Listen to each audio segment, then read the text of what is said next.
I'm sorry. I Is it on your desk? no, I threw it in my recycling bin. I was like, oh, she'll bring it up. I wasn't thinking. It's fine.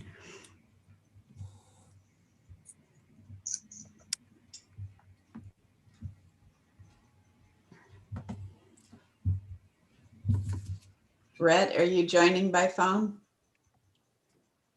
Yes, I am. I just got on. Sorry, Ann. That's okay. We're just waiting for Joe, I think. Yeah.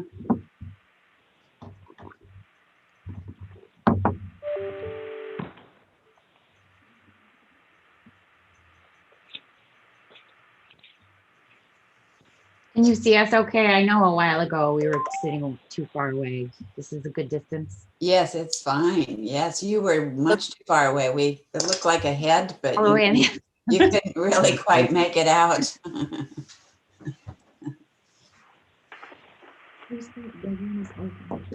Yeah, that's true. Well, we'll wait another minute or so for Joe.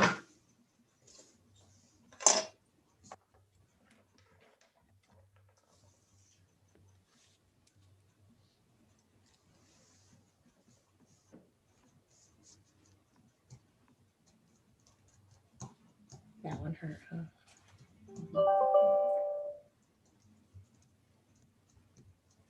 Looks like Lydia is joining.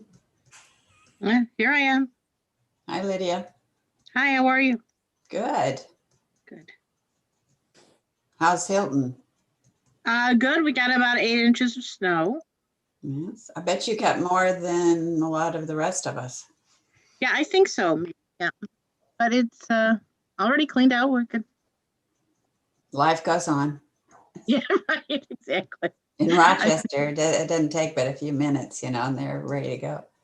I feel so sorry for those folks Mhm. in Oklahoma City and Mardi Gras, Louisiana. Just terrible. My oldest son and his family live in Fort Worth. So Oh. they were really hit by the freezing temperatures, the snow, the rolling power outages. Oh no. I think it's still real cold there, and they may still be, off and on with power. I haven't heard yet this morning, but Wow. it's sort of a novelty, the snow part. In fact, we've got a daughter in Seattle, sent us an adorable picture. She's out there in the snow and wading around, and they were taking walks and having a grand old time because usually they don't get snow west of the Cascades. That's sort of the dividing line.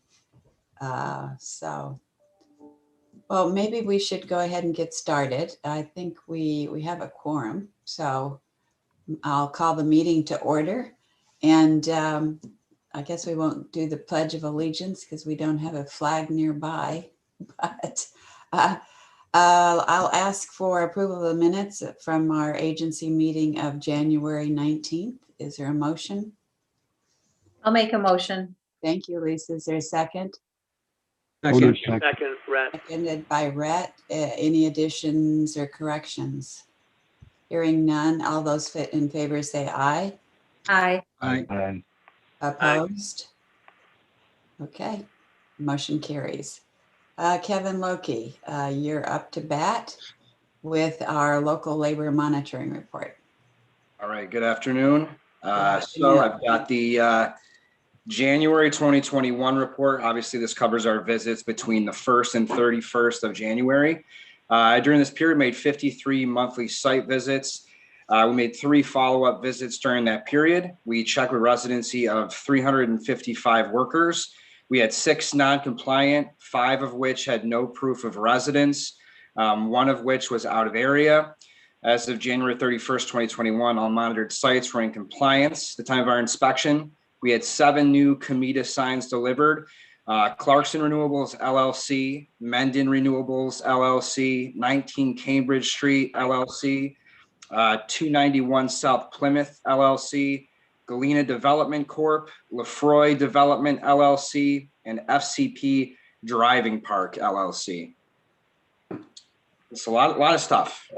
Kevin, do you have others who work right along with you, or are you doing this primarily? by It's just myself, just myself. Mhm.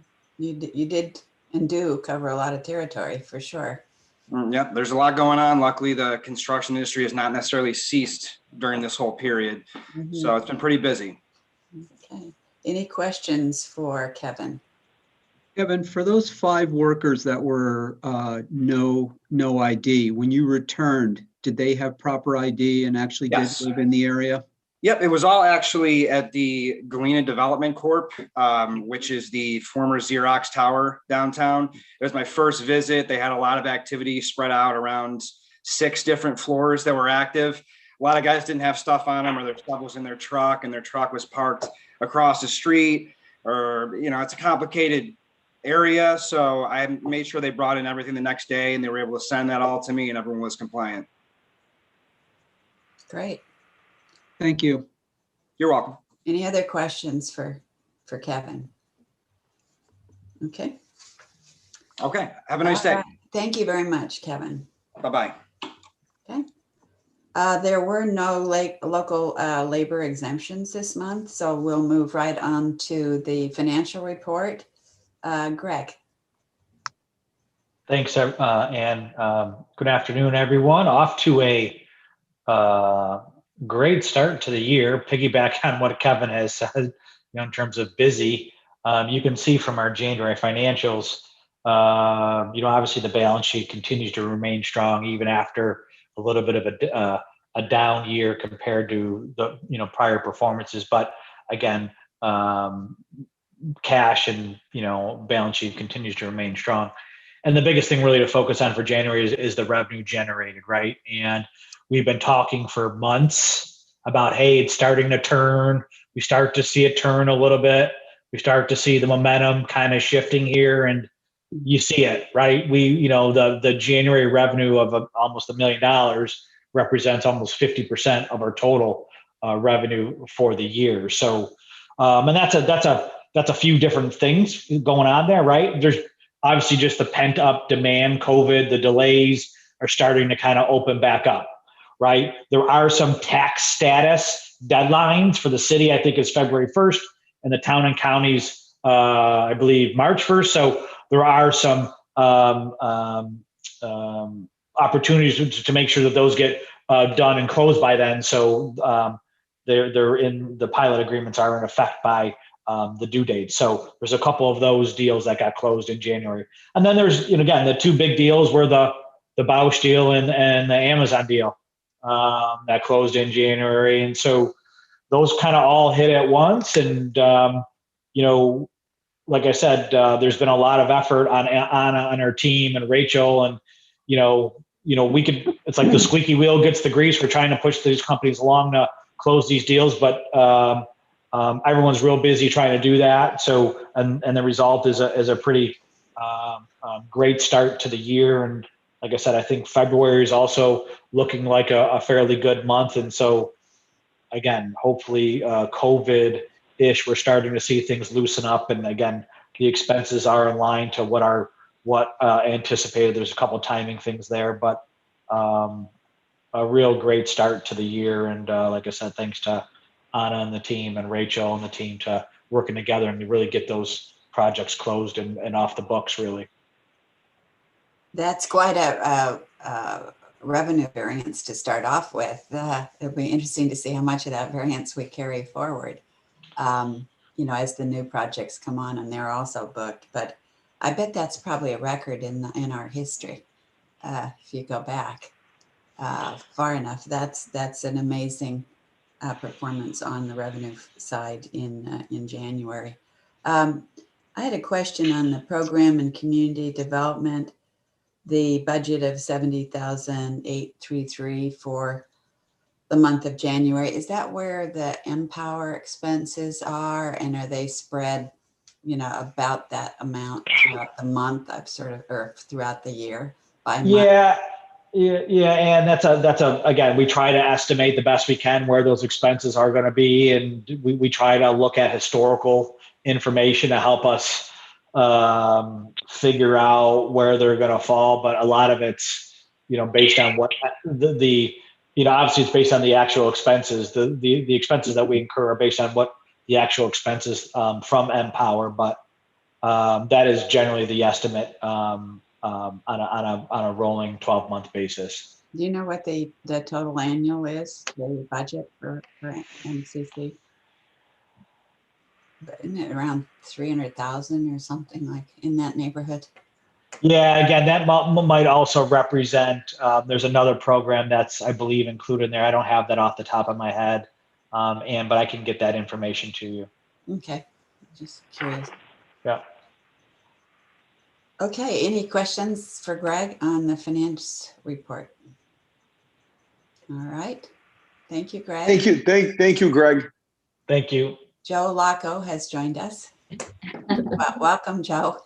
Yeah, I've been on for a few minutes, but for some reason I couldn't log into the Zoom call, and then finally it let me in. So I'm all set now. Okay, well, welcome. All right, let's move forward with our project applications.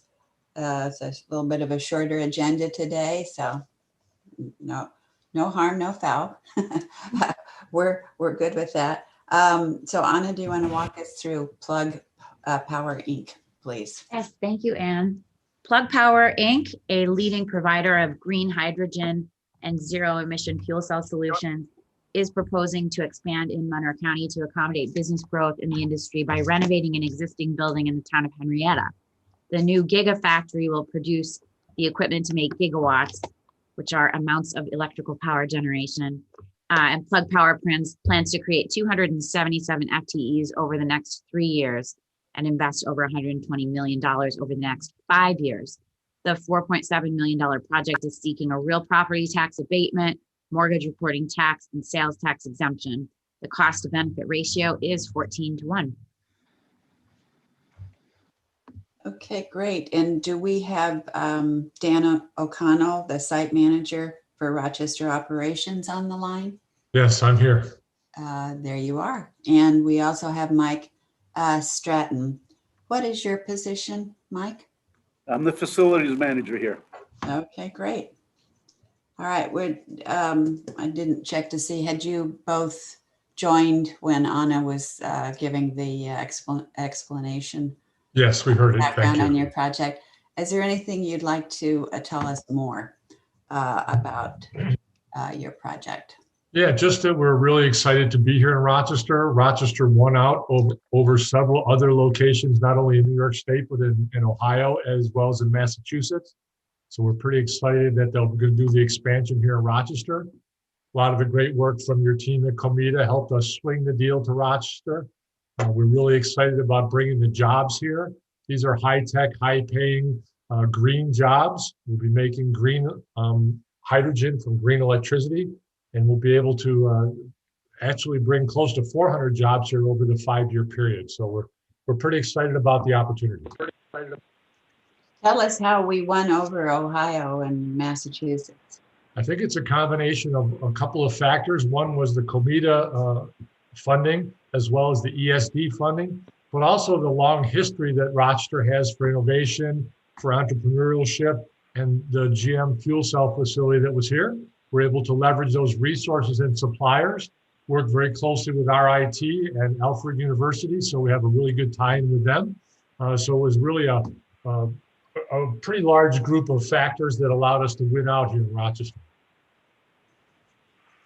Yeah, that's admirable that you will be working with the local universities and the colleges on, future qualified employees through the curriculum and classroom speaking engagements. That's great to help out with that. I had a question on the job creation. I know in your write-up, it was 377 new high-tech jobs, I believe, high-paying jobs. But on our write-up, we're using 277. And also on the employment page, we're using 277. 277 is for the first 3 years, and then the 377 is over a 5-year period. I currently have 116 openings yet I'd like to fill this year, so we're moving very rapidly. Okay, good. Good. Questions? Yeah, Mike, did you want to say anything before we open it up with questions? Mike, we can't hear you. No, I'm all set. I'm all set. Thank you. Okay, thank you. Questions from the board? I think Tony? what would be the skill set for the 277 job openings? Yeah, we have quite a range. I think it will be split just right about down the middle, with about half of them being hourly assemblers and supervisors, and the rest will be the engineering team that will go into designing those products. So it's probably going to be in the neighborhood of split right down the middle for engineers and scientists working on the technology. So on the assembly, is that something that you're going to be training or on-job training? Yeah, we have a workforce started already. We have about 70 hourly employees today. We'll probably grow that number significantly over this year and next year. I'll probably have 40 or 50 hourly jobs on assembly this year, and we do the training right on site.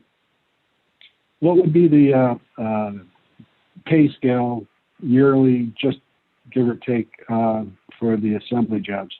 Yeah, most of those, the salaries are in the 35 to 40,000 range, and that's where they start and can go up from there.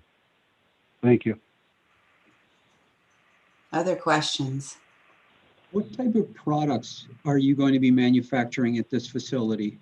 Yeah, we make 2 or 3 different products. The first product is what's called a membrane electrode assembly, and that's where in a fuel cell where all the magic actually happens, where the hydrogen comes in on one side, the oxygen on the other, and it makes electricity. So it's zero emission power generation.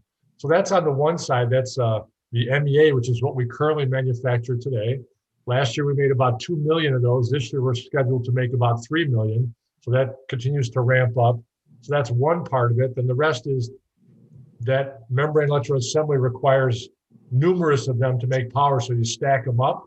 So forklift uses around 80 of those. So there are some plates and some end plates and then some components that go around that as you stack them up. So that's called the fuel cell stack. We're going to move up the food chain this year and start making the entire stack. And then the reverse of a fuel cell is if you put in electricity in water into a electrolyzer, and it splits apart the hydrogen and oxygen, and we store that hydrogen and use it for fuel. So we make electrolyzers here as well. So we'll make both products, a fuel cell stack and an electrolyzer stack here in Rochester. When do you hope to have the facility up and running full bore? Yeah, we've contracted Danforth as our general contractor. They were working toward a plan to be starting to inhabit the facility in the April, May timeframe and have some of the internal upfitting done in the May timeframe, start production in June, and then continue to ramp up through the rest of the year. Thank you. Good luck to you. Yeah, we have sales that'll keep us busy well into the next 3 years. So we're going to be pretty busy getting it up as fast as we can. Are there other questions from the board? On the, I guess, more than 20 years you've been in New York State, where else have you been? I worked for Delphi early on in my career, and I worked for General Motors, then Delphi. Then I went back to General Motors in their fuel cell program out in Honey Falls. I worked there for about 12 years. And then I left there and started American Fuel Cell, utilizing the Kodak equipment to make the MEA, the membrane electrode assembly. And then I sold that company to Plug Power and have been expanding with them since. It's always great to hear the history of not only the people, but the company, and as the opportunities come, you know, how you seize on them and take advantage actually of the skill set that we have. Yeah, the here reason in Rochester. Yeah, the reason I started American Fuel Cell when I left General Motors was because I wanted to utilize all the great talent here in Rochester.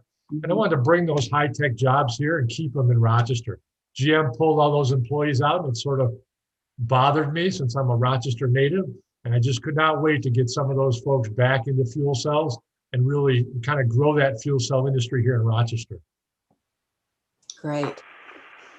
Are there any other questions from the board on this project?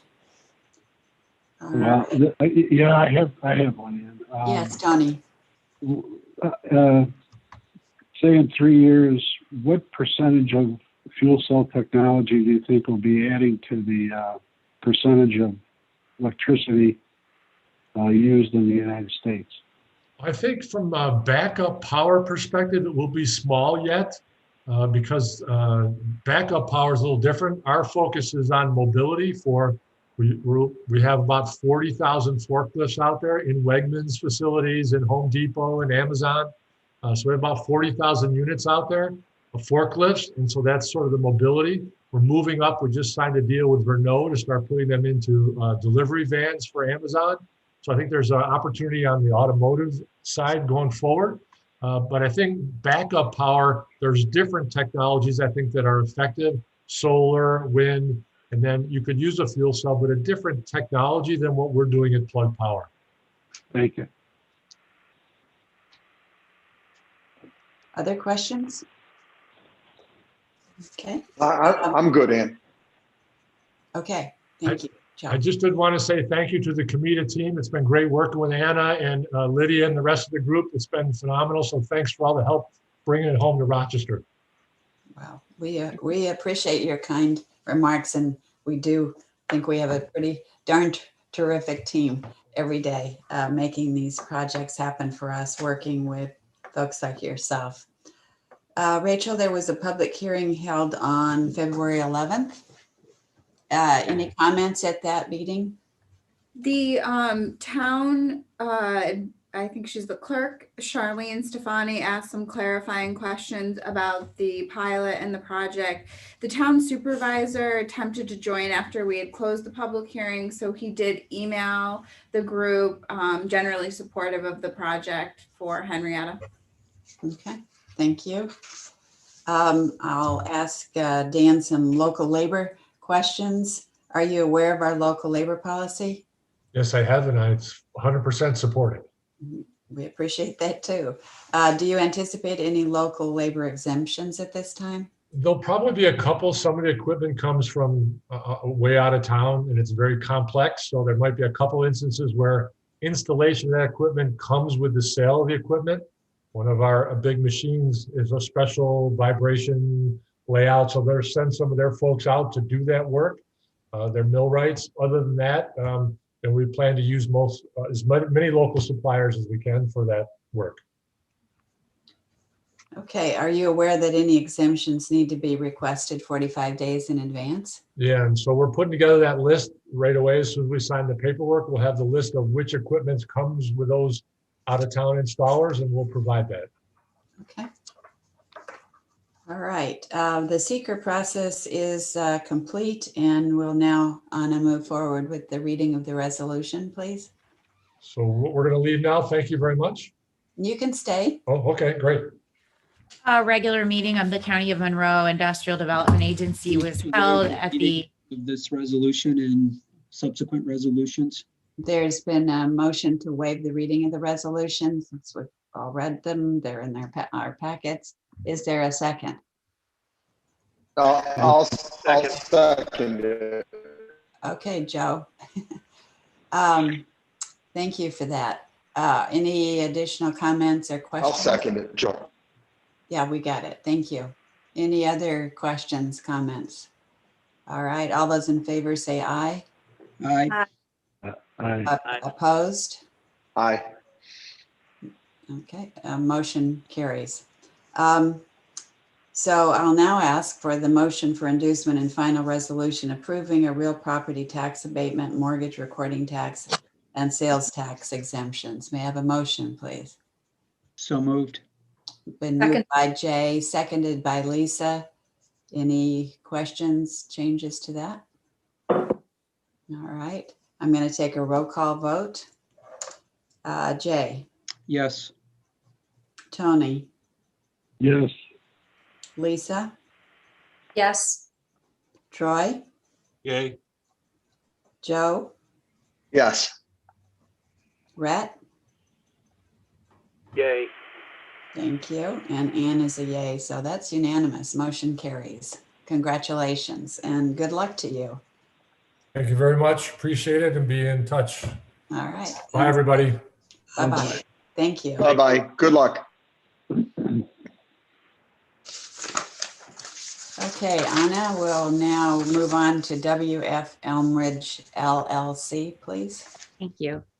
WF Elm Ridge LLC, a real estate holding company, is purchasing a plaza in the town of Greece, which has been vacant for over 10 years. Proposed tenants include VC Athletics, an all-star and recreational cheerleading, dance, and tumbling training center expected to create 11 FTEs over the next 3 years, and Product Source Group LLC, a global manufacturer of protective apparel and supplies, expected to create 3 new FTEs in addition to its existing 22 FTEs. A tenant for the third parcel is currently being pursued. The $8.4 million project is seeking a custom real property tax abatement supported by the town of Greece, mortgage recording tax, and sales tax exemptions. The cost to benefit ratio is 5-to-1.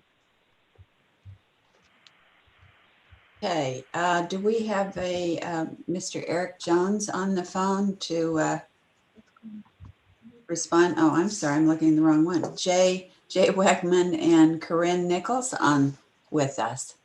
Yep, good afternoon. Hi, I can see Corinne, and I guess Jay is on the phone. Yep, he should be. Yes, yes, I'm on the phone traveling. Okay, great. How is everyone? Good. How are you doing? Doing well. Thank you. All right. So I believe you heard Anna describe the project to the board. Is there anything you would like to add to that description to tell us a little bit more about the various tenants and so on? Yeah, no, thank you everybody for having us on this afternoon. We do want to thank the COMIDA board, the town of Greece, and the school district for their continued support throughout this process. We are very excited about this opportunity. To many of us, it kind of hits on a personal level. I personally, my first job was at the Party City in this plaza. So for us to drive by on a regular basis or visit the Walmart in that plaza to see it sit vacant and neglected, it is hard to watch. So we are thankful for the opportunity to give it a little bit of attention that it needs. We are investing our own capital to hope to revitalize the plaza, and we hope that it does bring the opportunity for job creation and some economic growth to the area. And what is your position with the project, Corinne? I am the project manager. Project manager. Mm-hmm. And Jay is one of the owners. Correct. Yeah. Jay, would you like to add any additional comments to the project?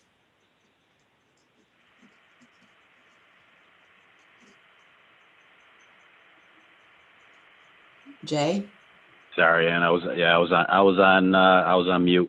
No, I think Corinne summed up our position, and as far as moving forward, I'm not sure if what the knowledge of this plaza is, but as Corinne stated, it has been neglected for quite some time, and so when we had the opportunity to make a play at this plaza, we were excited. It was not an easy process. Has not been an easy process, but I think we, as a team, meaning the town of Greece, COMIDA, and everyone involved, is going to be impactful on how this plaza turns around, and the impact is going to have on local businesses within both the plaza, the restaurants, the mom and pops. We're just excited to see how this thing is gonna turn out. And as Corinne stated, it's kind of a personal mission for us. Myself, personally driving by it to get to my own office every day. We're excited and look forward to doing what we're supposed to do. That sounds great. So the VC Athletics portion of the project represents 26.5%. what's the percentage breakdown between product source group and what you anticipate the third tenant to be? Is that about a 50-50 split between those two, or maybe we have that in our paperwork and I just haven't seen it? As far as the job creation, As far as the total project cost. I think if I remember correctly, it's going to be a 50-50 split between those two. And you're still working on the third tenant? Yes, that's correct. And that was formerly a top facility?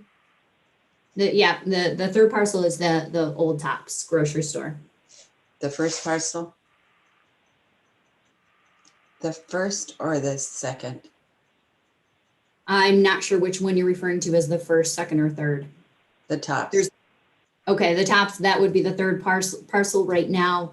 We're looking to get the interior demolished and ready to show, because it's in no shape or form to have anybody walk through there right now. Okay, thank you. Mm-hmm. Do we have questions from our board on this?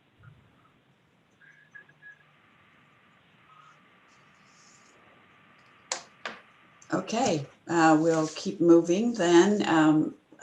Rachel, we had a public hearing on this project on February 11th. Were there any comments? A representative of the school district spoke in support of the project and asked about the completion date.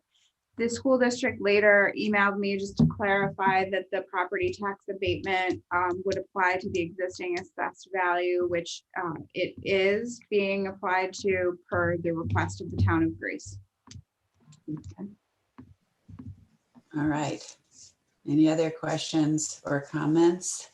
I'll ask Jay some of our local labor questions. Are you aware of our local labor policy? Yes. And do you anticipate any local labor exemptions at this time? No. And are you aware that any exemptions need to be requested 45 days in advance? Yes.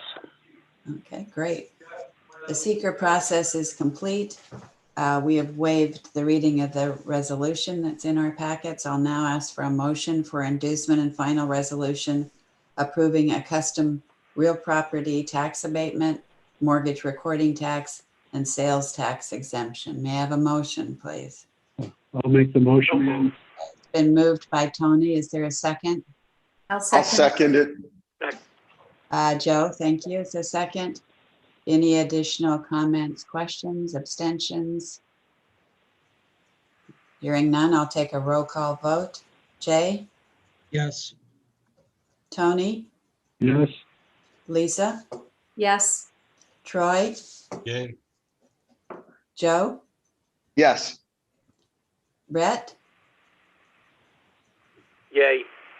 Okay, and Ann is a yay, so motion carries and it's a unanimous vote. So congratulations to you and lots of luck with the project. Thank you very We'll much. look forward to working with you on it as you go forward. Great. Thanks, everyone. Thank you. Okie dokie. I think we are ready to move on to project modifications. And that's American Packaging. Anna? Thank you, Anne. American Packaging Corporation is a flexible packaging converter that services the food, beverage, medical, personal care, agriculture, and other specialty markets. American Packaging built a new manufacturing facility in the town of Chilai and was originally approved by the board in February of 2017 for mortgage recording tax exemption, sales tax exemption, as well as a custom property tax abatement. An extension of the sales tax exemption was previously approved through December 31st, 2020. The applicant is now requesting an additional extension through June 30th, 2021, due to a delay in equipment delivery, as well as an increase in project costs of $200,000. The total project cost is now $127,293,000. And the new sales tax exemption benefit amount is not to exceed $1,314,320. Okay, and Sarah Bryce has joined us. Welcome. We can't hear you, Sarah. Still can't hear you. I just saw her on. She's Sure. there, we just can't hear. Here, I don't There we know. go. Oh, there we Yeah. go. Hear me now? Do you hear me? Yes, we can. Okay. Oh, good. Say, I'm here. I don't know why you can't hear me. All right, let's try this again. I'm Sarah Bryan. I'm the controller for American Packaging for the division we're talking about. As you rightfully said, right? It's a large project started back in 2017. We built a 215,000 square foot facility in Chili. This has been a multi-phase project. So phase 2, we then added 55,000 square feet. That was in 2019. Phase 3, we've now added 83,000 square feet that we thought would be done December 31st, 2020. Due to some delays with the pandemic, getting travel and equipment approved, we've not finished quite yet. Basically, we have to close up a wall in the building. That's what's left to go, and that's the reason for the extension. I was going to ask you where the 200,000 was going, and that's closing up a wall. Well, that's actually some other additional costs as well, just as we finalized the final quotes on the building and finished all of the HVAC, electrical, all the things that had to be done. I see. Okay, thank you. Are there questions from the board for Sarah? All right, hearing none, we will waive the reading of the resolution, and I'll ask for a motion to approve an increase in the project costs of $200,000 and an extension of the sales tax exemption through June 30, 2021. Is there a motion? So moved. Moved by Jay. Is there a second? Second by Troy. Thank you very much. Any additional comments, questions? All right. I'm going to call for a vote on that. So all those in favor say aye. Aye. Opposed? Aye. Opposed? Abstentions? Motion carries. Okay. Thank you, Sarah. Thank you very much. Good Have a luck. day. We appreciate what you're doing and staying right here in Monroe County. Absolutely. Thank you very much. Have a good day. Thank you. You too. Okay, the next modification, Anna. Simutech you. Group. Simutech Group Incorporated, or Simutech, provides engineering, simulation software, and engineering consulting with offices across the US and Canada. The company primarily serves customers in the aerospace, automobile, defense, energy, healthcare, and industrial equipment industries. Simutech is constructing a new 14,500 square foot headquarters in the town of Penfield. The project was approved by the board in October of 2019 for mortgage reporting tax exemption, sales tax exemption, and a property tax abatement. The applicant is seeking an extension of the sales tax exemption through December 31st, 2021, as the project had delays due to the COVID-19 pandemic.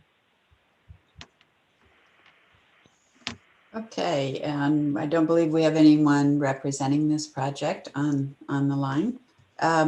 Questions from the board? Hearing none, we are waiving the reading of the resolution, and I'll ask for a motion to approve the extension of the sales tax exemption through December 31, 2021. Is there a motion? I'll make a motion. Thank you, Lisa. Is there a second? I'll second Joe. Thank you, Joe. Any additional comments, questions? All those in favor say aye. Aye. Aye. Aye. Opposed? Okay, abstentions? All right, motion carries. Thank you very much. And our last project modification, Anna. Thank you. Wiregrass Parkway LLC has entered into an agreement to purchase an 83,000 square foot building being constructed by John Street Realty LLC, a Lafroyce entity, for MS International Incorporated, a related entity in the town of Henrietta. MS International, the tenant, is a leading wholesale distributor of flooring, countertops, wall tile, and hardscaping products. The applicant is requesting approval to assume the real property tax abatement. Okay, and I believe we have Eric Jones who has joined. Yes, I'm here. There you are. Nice to see you. Nice to see you. Tell me again what your position is with the project. I am a property manager for John Street Realty. We will initially be developing and constructing this project. There will be another entity upon completion of construction that will be purchasing the project and then leasing it to MS International. This structure was initially discussed with COMIDA when we put the application together. As far as our due diligence in removing all the contingencies for the contract, we need to get this application for assumption approved at this time to move forward with the project for MS International. Thank you for that. Are there questions from the board? All right, hearing none, we're waiving the reading of the resolution, and I'll ask for a motion to approve the assignment and the assumption of the property tax abatement from John Street Realty LLC to Wiregrass Parkway LLC. May I have a motion, please? So moved. Motion. I think Tony moved, and Troy, you were a second? Okay, any additional comments, questions on the motion? All right, all those in favor say aye. Aye. Opposed? Abstentions? Motion carries. Thank you. Thank you. Have a nice day. Continued success, Eric. Thank Thank you you. for joining us. Bye. Opposed? Abstentions? Motion carries. Thank you. Thank you. Have a nice day. Continued success, Eric. Thank you. For joining us. Bye. Opposed? That was interesting. Motion carries. Todd, I think you've got your live stream on, and so we can hear it be playing back. Okay. At this point, I'm going to turn the agenda over to Anna, and she's going to introduce Todd. We know Todd, but Actually, No, we took governance. oh, sorry. Yes, thank you, Anne. Sorry, I got confused. I had an outdated agenda in front of me, and I thought we were doing governance first, which we tabled until next month. So I'm really glad that Todd Oldham could join us today. Todd is the Vice President for Workforce Development, and I think there are a few other words in there, for Monroe Community College. And Todd oversees and administers the Empower program, which is a contractual relationship between MCC and COMIDA. It's an innovative workforce development program, previously called Ladders Up, which we've retooled and rebranded over the past year, especially in light of the changing needs of the workforce and area employers in light of COVID-19. And we wanted Todd to join us today to give us an update on how things have been going since the inception of the program, and also since we've retooled that program, and what the vision is at MCC going forward. There's a lot of exciting new developments happening there, with the Forward Center being opened in the coming months, and a new MCC president coming on board in the month of May. So with that, I'd love to turn it over to Todd. And Todd, you may have prepared some slides. Just let us know if we should turn over screen sharing capabilities to you. Yeah, that would be great. Actually, it'd be really easier if I could just share a few slides. If I can. Yeah. Looks like I have sharing capability. So just give me a sec. I'll bring it up and.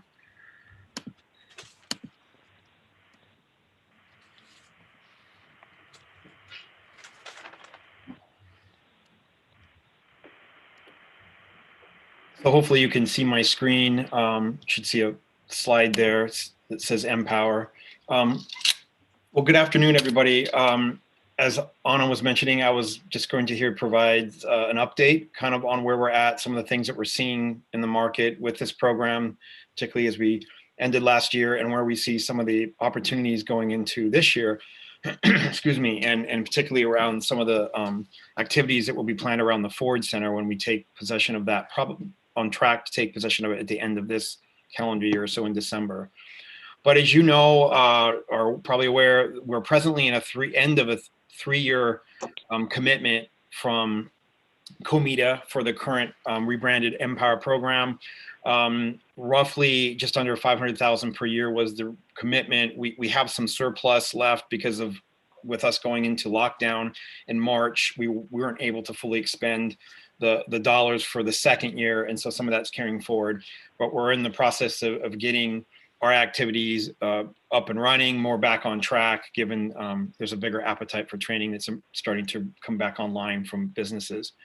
But if you look at the total amount of the program from its inception date, which goes back to 2017, actually, which was our pilot year for, at that time, was called the Ladders Up program. It was really more of a test.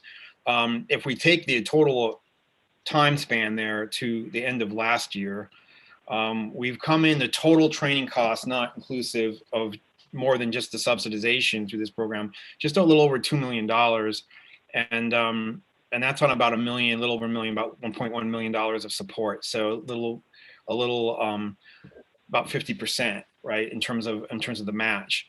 We have been and will continue to do match to every dollar invested. So we are able to get a multiplier with this program pretty strongly. The total served at this point is just under 1,200 individuals that have been served with some form of training. If you want to look at that graphically, that's basically kind of what the pie would look like. This would not include the CARES dollars that we were fortunate to partner with the county on, which was non-COMIDA dollars.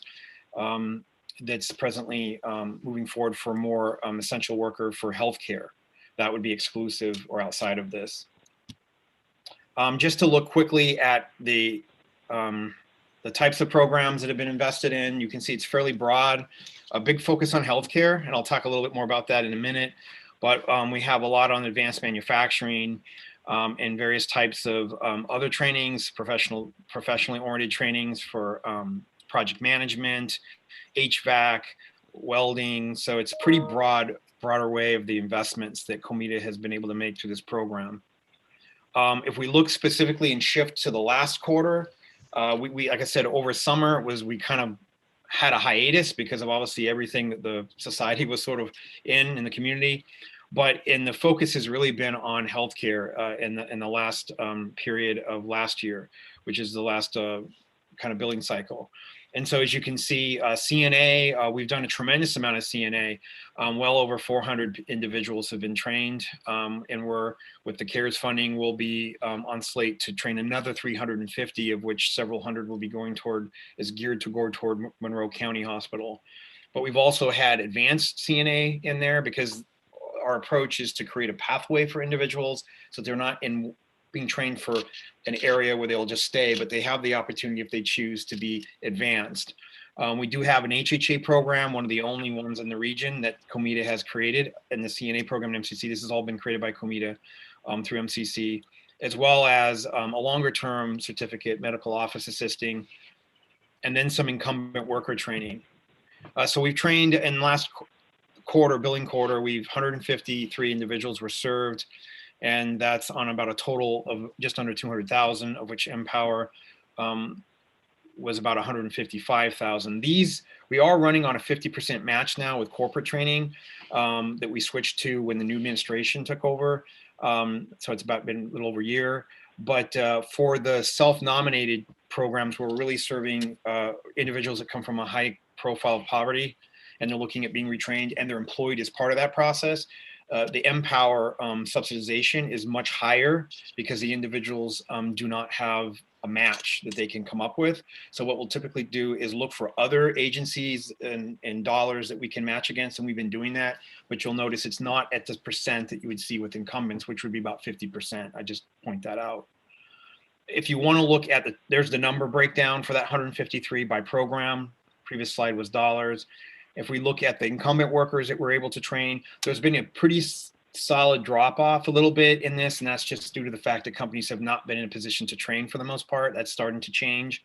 If we look at what we trained for that 45, we had 20 individuals, incumbent workers that were trained for Cloud Checker, for Agile, which is a form of project management training in support of their business. And the other is actually with Kodak for what we call a train the trainer model, where essentially we do a lot of this type of work where we train their individuals that are working, their incumbent workers, to become trainers. They train them how to be professional and educating. They have the subject matter expertise already, but we train them in how to actually just impart that, professionally to their audiences. So it's kind of you're giving them the capacity to continue to train post training. So where are we going forward? We're obviously entering into COVID recovery. That's how we would really see, and I know we've had a lot of conversations with Anna and about her team about how we see positioning Empower as a COVID recovery, a major COVID recovery program for individuals who've been displaced, as well as upskilling folks in businesses. The areas where we have, and that's just a snapshot of our new webpage that we've put out there, where we have fast track opportunities, where between about 11 weeks and the max of about 22 weeks, we can rapidly train somebody to become a skilled worker in various areas and actually place them into a job. Where we're presently focused at that would be our accelerated precision tooling program, a new program we're launching on Amazon Web Services, that's AWS, so that's for their first certification. This is a very broad-based certification that we can retrain a lot of folks out of things like retail, office and clerical. They're individuals that get trained on cloud, and they can become useful to organizations, even if they're not in a technical role, but in a support role with customer service and things like that.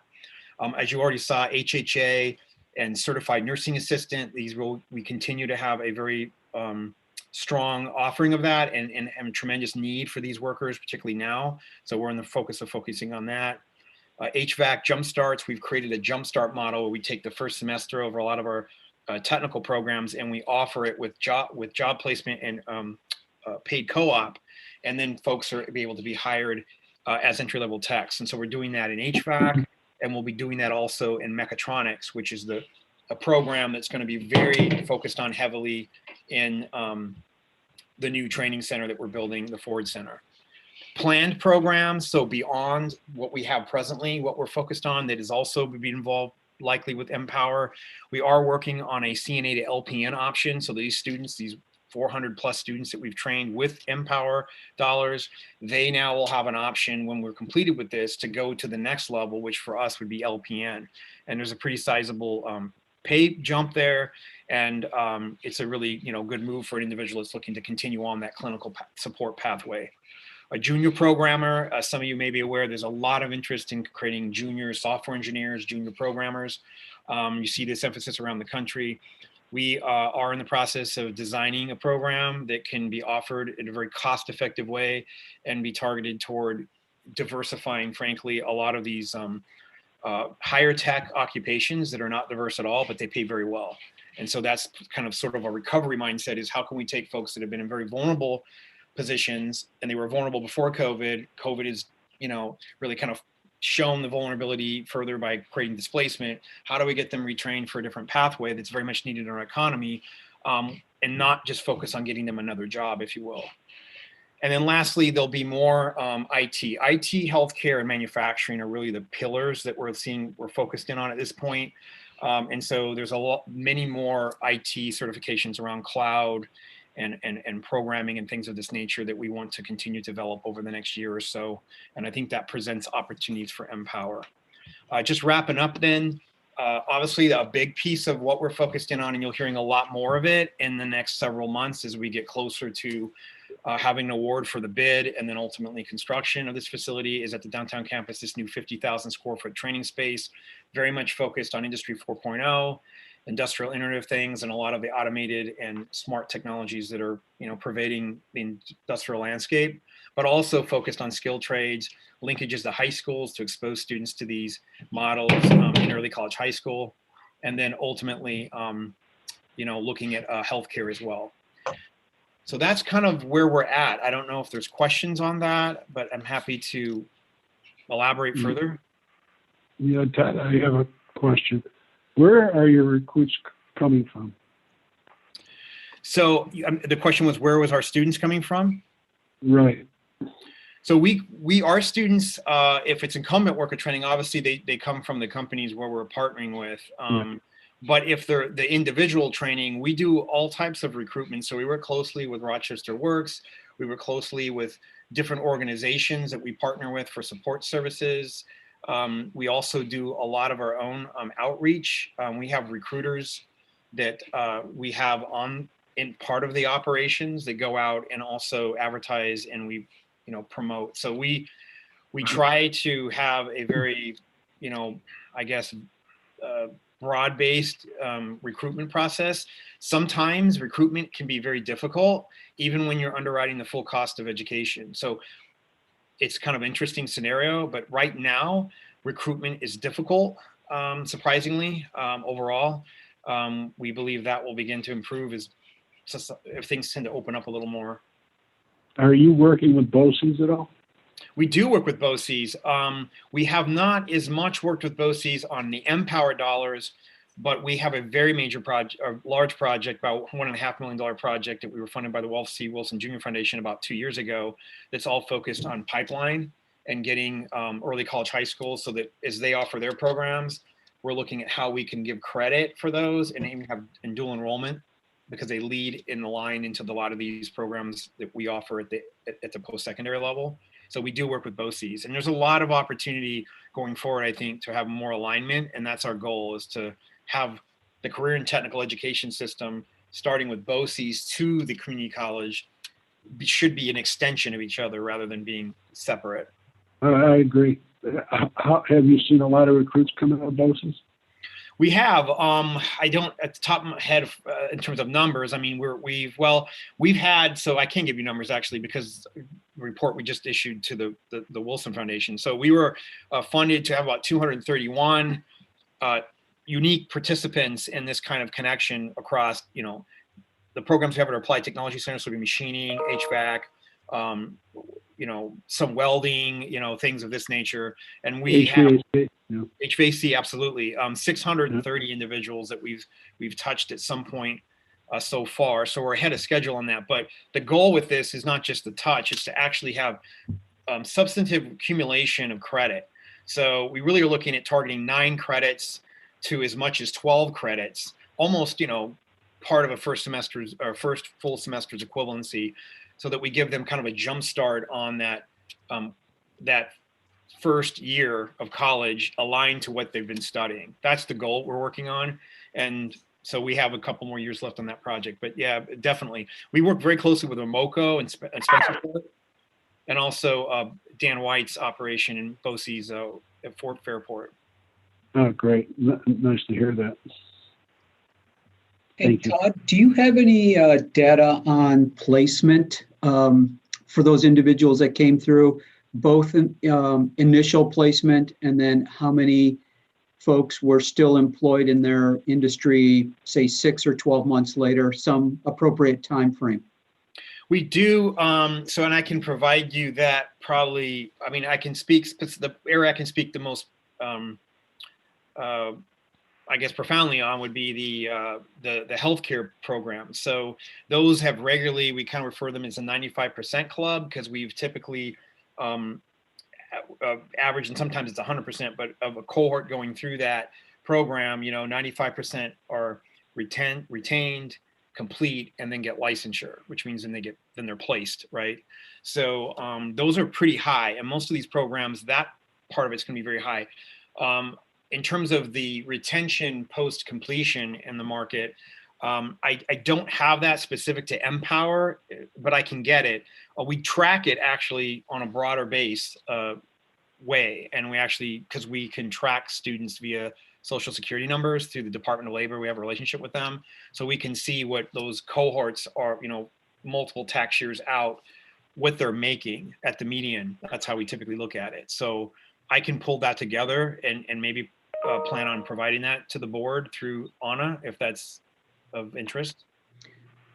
No, I think that would be good because initial placement is absolutely a great measure, but then a high percentage still being in that industry is even, in my opinion, a better measure. It means that certainly the programs are providing a long-term, skill set that's valued by the by that particular industry segment.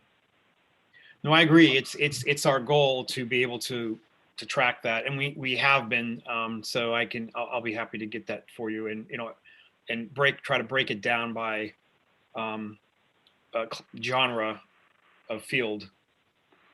That's great. And then just along that same lines, is there a feedback loop from the graduates as well to be able to say, hey, we'll use the nursing program or the healthcare, these are the things that were absolutely fantastic, really prepared me well, but here's some areas for potential improvements that would make me, having been in this position now for 6 or 9 months, if I had this skill a few months ago, it would have been very useful. Is there a feedback loop that currently exists? In terms of 9 to 12 months out, no, not one that would be done consistently. All of our programs are certainly assessed by the students at the end, but that's something that we can certainly incorporate. Most of the feedback loops we've been focused on, to be honest, have been like earnings, and we've done that through the UI record. So we don't rely on the student to self-report. We're actually able to see that independent of the student.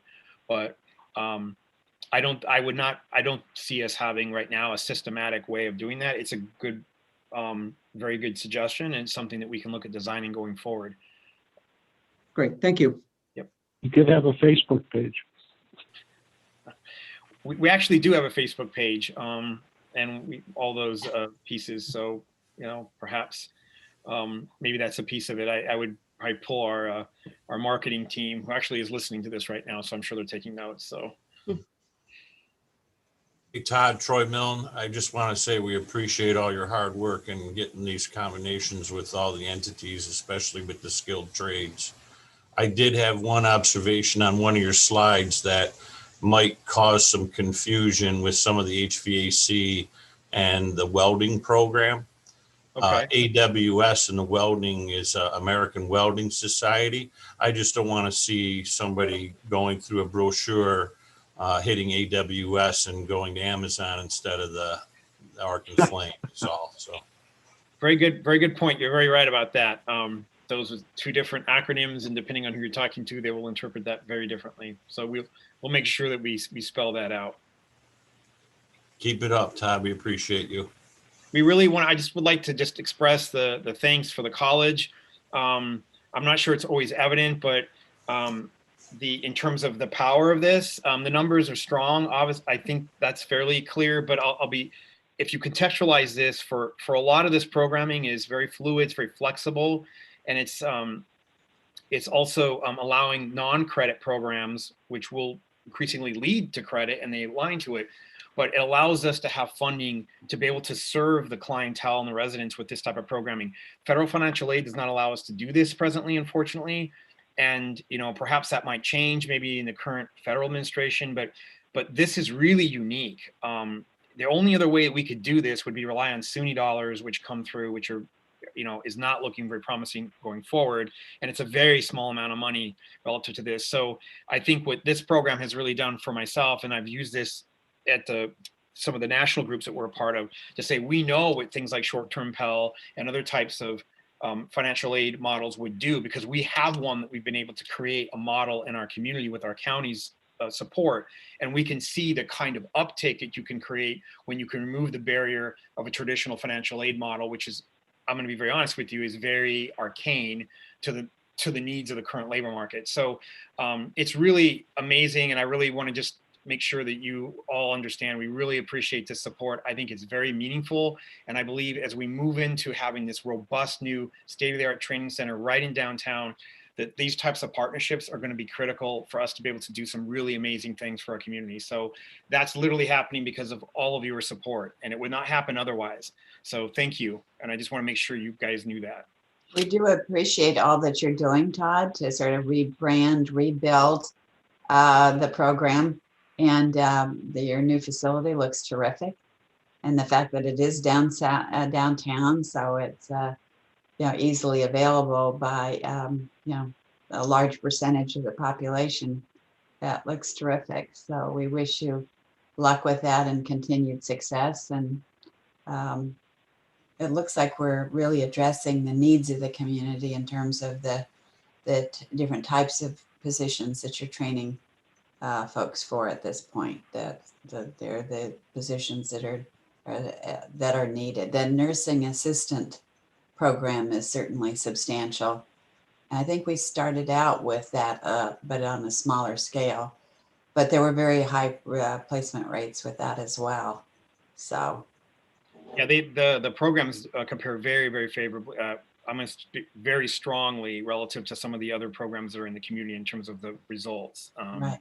So, but that is a program. Many of these programs has been created exclusively by the dollars that you guys have invested. It's not something that they're your programs, really. That's how we see it. So, but I will, I will pull together some of these great questions that you've asked and pull together the data as best we can so that we can come back to you with some of that so you can see how we've been doing post completion and with retention and such. It's the very good questions, and we'll try to incorporate that as we go forward with any future presentations.